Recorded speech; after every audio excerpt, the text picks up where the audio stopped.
Hi there, welcome to the Brown Lounge. I'm Holly Brown, and today I have with me Erin Coopy. And Erin is helping me build a beautiful Mediterranean menu so that we can take sort of a culinary tour through our kitchen of some wonderful dishes. And this is one of the dishes that really represents Italy. It does. Right? Sicily. Sicily. To be exact. So we've gone down deep into the Mediterranean, the southern portion of Italy, the island of Sicily, which is really known for clearly seafood. It's an island. And they love to combine seafood with tomatoes and a little bit of spice, you know, to kind of bring out all those amazing, you know, sunny flavors That's from Italian. Sicily. Exactly, Yes. exactly.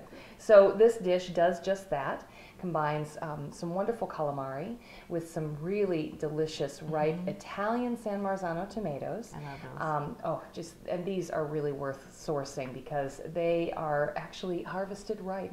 Do you believe it? In America, we do this gas ripening thing. In Italy, they say, we'll take our time. You're not going to find any green little stems on those babies, right? They're going to be fully red and ripe. Sounds great. And we're going to mix in some chili peppers as well, some crushed chilies. And also then the other ingredient we're going to add are capers. Yeah. Now, this caper jar, when you shake it, Yeah. it actually sounds kind of crispy crunchy, right? So we're used to seeing capers more like pickles in a brine.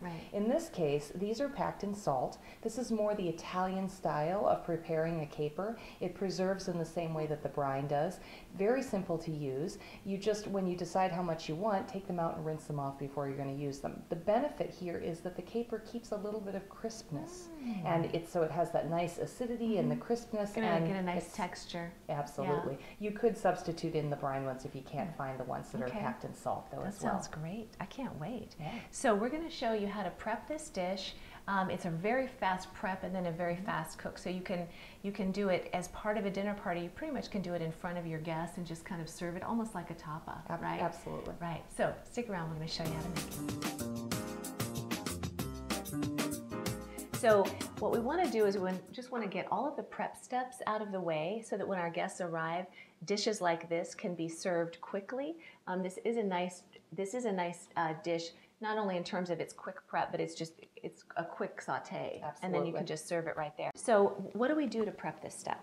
Well, the first thing that you want to do is get your calamari sliced in little rings. If you're lucky enough to be able to buy it that way, great, extra step. If not, very simple, just kind of making sure that there's no cartilage left in the body of the calamari and just slicing it in a nice 1/4 inch thick rings. Okay, so we'll get them looking like that. Just like as though we were going to batter those in deep fry. Same thing. Okay.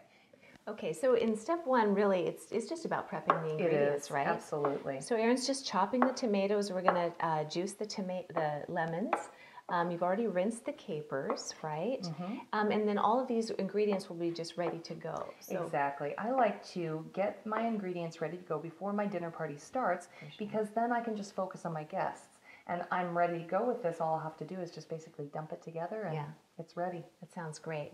So, you know, Erin, one of the things I just wanted to talk to you about is, you know, I know that you teach all over Seattle. Well, you know, what sort of inspired you to get into the cooking business and what are your favorite things to teach? Well, you know what? I have loved to cook since I was a little girl, which is really funny because my mother was never a cook, didn't care at all, and always wondered where I got that from. I think I got it from my grandmother on my dad's side. But I just absolutely love to teach. My mom was a teacher, my dad was a teacher, so I think it kind of falls in line for me, but it makes me really, really happy. So it's really lucky I get to do it. And I teach all kinds of fun stuff, everything from knife skills 101 to chicken fundamentals to all kinds of interesting ethnic cuisine like Cuban food and Moroccan food and Spanish tapas and paella. And it's so much fun because I consider myself kind of a culinary adventurer. And I get to explore all the time and try new things. Well, you're food worldly. I am. Believe me, I'm going to remember what you said about some of those cuisines. I'm thinking, what is the next dinner party menu plan we're going to put on the Brown Lounge? Can't wait. So this is step 2 of our Sicilian-Style Calamari. And it's a really fast dish. That's what I love about it. So we've got everything prepped. All I'm going to do is add a little olive oil to the pan and start sauteing. So here we go. I'm adding about a 1/4 cup of olive oil to the bottom of this pan. And you can see it's nice and shimmering, so that's the perfect temperature. And to that, I'm going to add my garlic. And I'm just going to get it in there, kind of letting it be fragrant for a few seconds. And then I'm also going to throw in some of the crushed red pepper to add a little heat to this dish. Now, it doesn't need to be in there very long, just enough for that fragrance to come up on the garlic. And then I'm going to add in my tomatoes.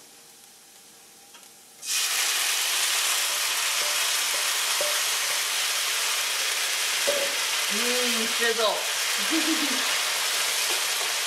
Oh, do you smell that garlic? Oh my gosh, this is just outstanding. And now we'll add in the calamari, the rings and the legs, and we'll just simmer that all together for about 2 or 3 minutes. It doesn't take long for calamari to cook. It's in relatively small pieces. And so what's going to happen is the rings are going to get a little whiter and tighter, and the legs are going to get a little bit pinker, and they're also going to get a little bit tighter. So we'll let that simmer for a minute or so. Toss in some capers as well, just to mix in those flavors. So that's basically it. The calamari is done. I'm going to finish it with just a squeeze of lemon, and then I'm going to test it for salt, and it's good to go. So really a fast one. Another great Sicilian recipe for our Mediterranean tour.